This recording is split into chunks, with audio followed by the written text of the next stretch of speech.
local fellow, but not for long. He's fucking moving out of the country. He might even mention it at the beginning of his set if he's smart. Okay, fantastic. Please, put your hands together for my friend, Mr. Liam Semple. Alright guys, thank you so much. Fix here on a Tuesday. It turns out you can do comedy here and it's not just for awkward Tinder dates. There we go. Alright, everyone doing alright? Yeah? Yeah? Perfect. Thank you so much for being here. As Jay mentioned, yes, I'm moving to Kingston, Jamaica. I got a job with a non-profit, which is very surprising if you can't look at me because I look like a degenerate piece of shit. And I'm gonna go help people. Yay!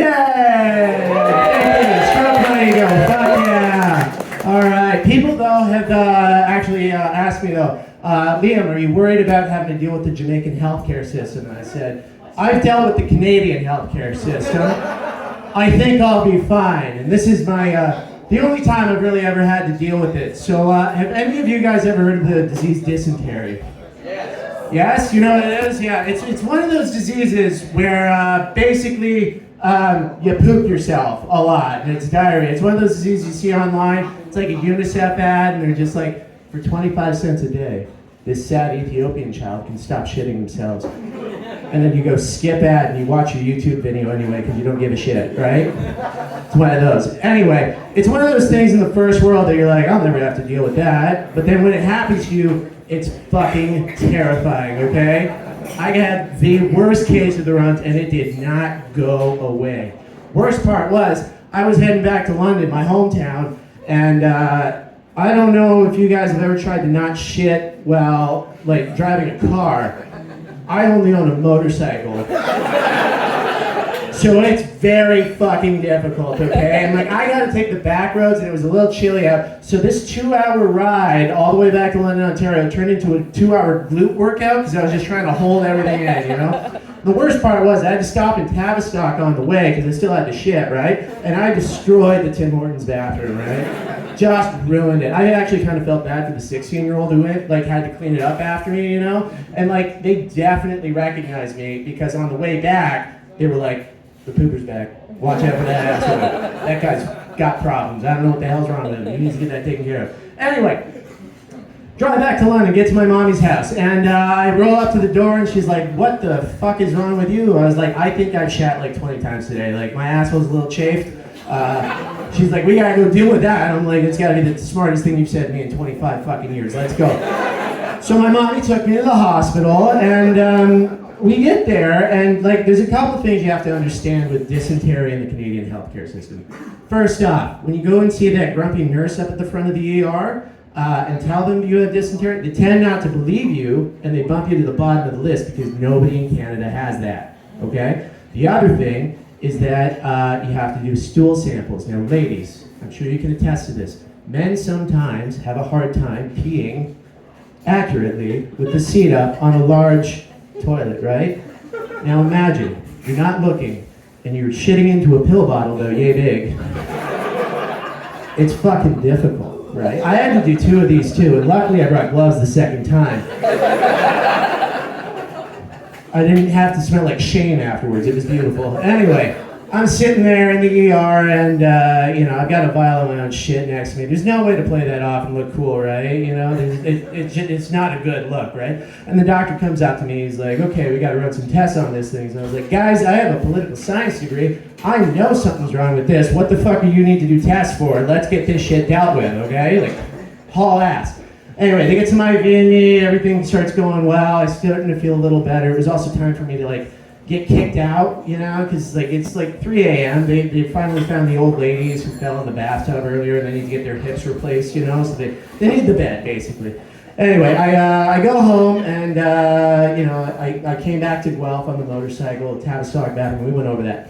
And I wasn't quite feeling 100% better, so about a week later I call my doctor and I'm just like, hey man, toilet paper's getting a little expensive here, like, you know, do you have calamine lotion also? You know, my asshole's a little chafed. Can we, like, figure out a permanent solution to this? Can you cut me a prescription for Charmin or something?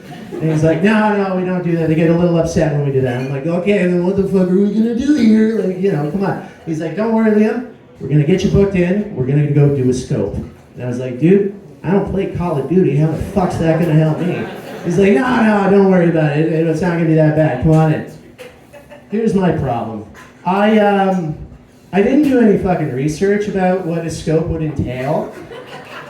And one of the first things they make you do is take a laxative, and it's called Bi-Peg-Lite. And it's got the flavor profile of zero sugar white Gatorade, arguably the worst flavor, with the effects of truck stop sushi. It clears you right the fuck out. I tried to watch a 2-hour movie while taking this laxative, and it took me 5 hours because I had to keep running to the bathroom. It was that bad, okay? And you have to take it at specific times, right? Because, like, you know, they want you to be cleared out because they're about to take a selfie stick about yay high, and they don't want any mud in the tunnel for the spelunking expedition, right? Anyway, I'm sitting there at 4 a.m. sober as fuck because you have to be on a clear liquid diet, which doesn't include gin or vodka, unfortunately. And I'm just praying to God I don't shit the bed. I made it my one goal throughout this entire experience not to shit the bed. And guys, I didn't shit the bed. My mommy was also very proud of me. I'm very happy. Anyway, I get to my brother takes me into the scoping clinic, and that's what it's literally called, London Scoping Clinic. Look them up, great reviews. Anyway, I get there, and you know, I'm sitting there and just waiting, like, and I walk in the door, and my own mortality just bitch slaps me in the face, because I'm the youngest guy in there by 25 fucking years, right?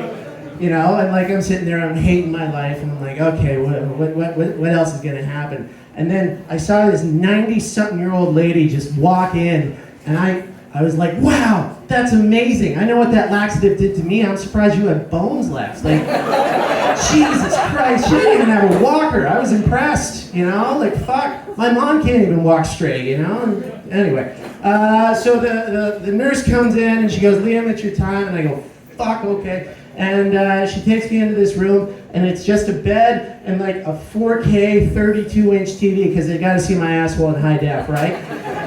And she just hands me a trash bag and goes, okay, throw your boots, pants, and underwear in there, get under the covers, we'll be back in a minute. And I said, okay. So I sat in there, and I'm just Donald Ducking it, and I'm thinking to myself, thank God I'm sick, because this would be the worst time to get a boner. And within 5 seconds of me thinking that, the Honduran nurse walks back in with 2 strange women, and it's the doctor and the anesthesiologist, and I'm really quickly realizing I'm about to lose my anal virginity in a really uncomfortable 4-way with 3 strange women, okay? And it's not gonna be anything like my weekend in Bangkok, okay? Anyway, they're getting me up in position, like, you know, they got the leg coming up and everything. My nutsack's just kind of hanging out the back like an unneutered dog. And I'm freaking out. They're like, stop clenching, you stop clenching. Luckily, I did manscape for this. This is a little side note. I didn't do it for it, but like, I'm happy I did it. You know, I'm a giver. That's basically what I'm trying to say. Gentlemen, shave your balls. Anyway, I'm getting out there, like, and they're like, stop clenching. And I'm like, I'm telling you. Anyway, I'm freaking out, and then the nurse is coming over because they're going down too, and I'm turning into a girl at a frat party real quick because I'm about to be put under, and they're about to just meet me in the middle. As I'm peak freaking out, the anesthesia kicks in, and I pass the fuck out. An hour or so later, maybe an hour and a half goes by, and I just wake up and in the hospital bed, and I go, did it work? And the nurse who was supervising all the passed out people was just like, shut the fuck up, it's 9 a.m. We have 10 more to do by lunch, okay? You're fine. And I was like, well, what the fuck happened? Like, what's going on? What'd you find? They're like, oh, you have an irritated bowel. I was like, all of me is fucking irritated right now. What the fuck are we gonna do about this? They're like, don't worry, we'll call you back. Several months went by, and just like a frat boy, nobody called me back. And basically, I kind of realized something. Two big things. One, doctors have worse communication skills than my divorced parents. The second thing is that I have lost my excuse to keep my girlfriend's finger out of my asshole. And that's why I'm not worried about the Jamaican healthcare system here. Thank you so much. Keep it going for Liam Semple, everybody.